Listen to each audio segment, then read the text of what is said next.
Hello, my name is Andrew Everson. I am an English Composition 2 student, just like you guys.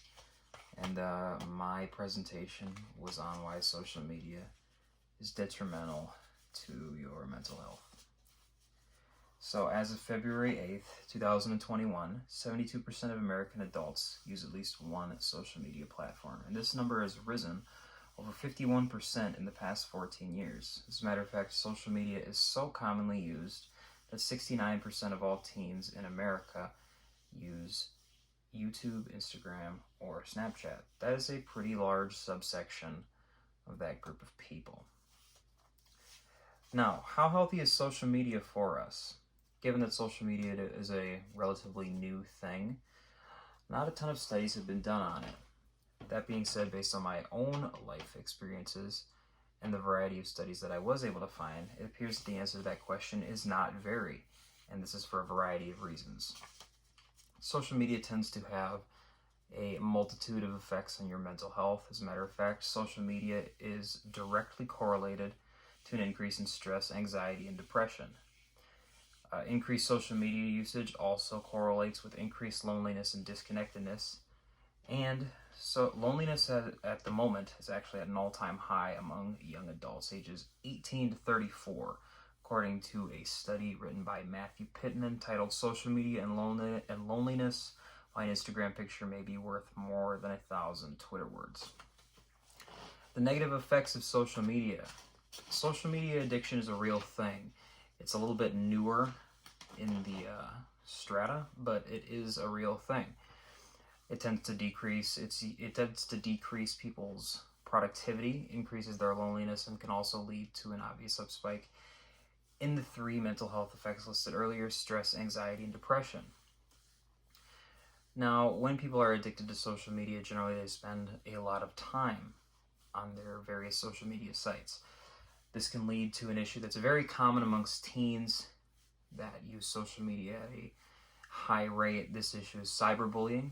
In 2018, 1 in 6 teenagers experienced a variety of abusive online behaviors. For example, 42% reported being subject to name calling, 32% reported being the subject of false rumors, 25% reported receiving unsolicited explicit images, yikes, and 21% had activities tracked by someone who wasn't a parent. Excessive social media use can also lead to sleep deprivation, and also excessive social media use can also be the result of someone using social media to bolster their own self-esteem. I can back that based on personal experience. Now, a variety of different conclusions have been drawn in a few of the studies that have been done, one of which is that there actually just needs to be more study. Continued study and research are very necessary to fully understand the impact of social media. We don't really know where the line is between healthy social media usage and not healthy social media use. While there have been a variety of studies looking into things like social media addiction and what could be done to combat it, there hasn't really been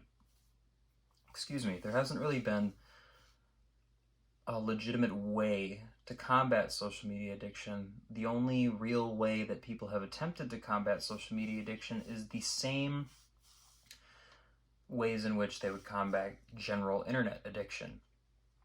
And generally speaking, when you're trying to specify like that, there needs to be a way to differentiate the two. And there hasn't really been that yet, so with increased study in the field, we may be able to find that.